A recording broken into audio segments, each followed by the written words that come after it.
à l'époque de Rasoul sallam, vient le voir un homme qui est de la tribu juive et qui vient la gripper vraiment brutalement et lui tenir des propos grossiers en lui disant « Tu me dois de l'argent, remets-moi cet argent, etc. etc. » Omar ibn al-Khattab, vous connaissez, je ne vous décris pas, veut lui couper la tête, évidemment. Il dit comment il ose attraper ainsi notre prophète Mohammed sallam et l'insulter par ces mots, le traiter par ces mots. Et il dit, ya Rasulallah, laisse-moi couper la tête de cet homme. L'homme takhla' quand même, il a eu peur. Le prophète, il dit à Omar, calme-toi. Mieux encore, il dit à Omar, à celui-là même qui voulait trancher la gorge de cet homme, prends-le avec toi, ramène-le là et donne-lui l'argent qu'on lui doit et ajoute-lui 20 dirhams ou dinars pour la peur que tu lui as causée. Donc il ne demande pas à un autre compagnon qui n'a pas proposé de lui couper la tête, il a demandé à celui-là même. Le prophète Mohammed, il faisait toujours ainsi. Celui qui avait un défaut, c'est celui-là qui l'éduquait. Le fait d'être impulsif, l'impulsivité, ça peut être aussi un défaut quand elle débouche sur de l'agressivité gratuite. Mais ici, elle n'était pas gratuite, c'était par amour de Rasoul sallallahu alayhi wa sallam, évidemment. Et le prophète connaissait aussi, mashallah, le noble caractère de Omar qui allait s'éduquer par cette attitude, parce qu'Omar, c'est lui qui apprend le plus. Et Omar ibn Khattab radhiyallahu va avec lui donne l'argent et lui ajoute. Et l'homme lui dit, mais tu m'as donné plus. Il dit, oui, c'est le prophète Mohammed qui m'a dit de te donner plus pour la peur qu'on t'a causée. Il se tourne vers Omar et lui dit, ya Omar. Il lui a dit,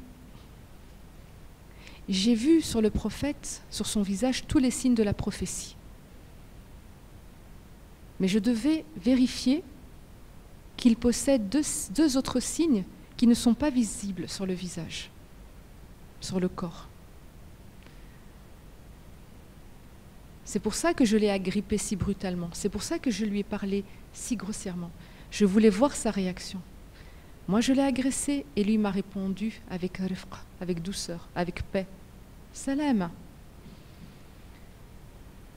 Et ça, c'est le premier signe. Et le second signe, c'est que, en plus de faire preuve de douceur à la première réaction, ils ajoutent de la douceur à leur douceur. Ils ajoutent de la bonté à leur douceur.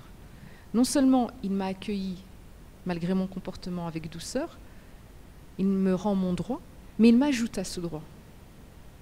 Alors il dit, Ya Omar, sois témoin que je témoigne ashhadu an la ilaha illallah wa ashhadu anna Muhammadan Rasulullah. Sois témoin que je deviens musulman. Et c'était un homme riche de Bani Israël, c'était un homme riche et il lui dit, et je donne la moitié de ma fortune à Ummat Muhammad sallallahu alayhi wa sallam. Donc il est venu pour réclamer de l'argent. C'était pas l'argent qu'il cherchait, parce qu'il va donner la moitié de sa fortune et ce n'est pas rien. Donc ça c'est de l'humilité. Ça c'est un outil d'humilité. C'est de se dire qu'est-ce qu'Allah subhanahu wa ta'ala me commande de faire quand je suis dans telle situation. Donc évidemment ça implique de connaître aussi. Ça implique de connaître, de chercher, de se renseigner, etc. Mais ce n'est qu'ainsi, parce qu'on est apaisé par Allah. Juste on dit Allah et on est apaisé. On est apaisé. Quand c'est Allah qui nous dit que, on va l'accepter. En tout cas, si on n'est pas orgueilleux, qu'on ne refuse pas la vérité, on va l'accepter. On va avoir du mal à passer à l'action.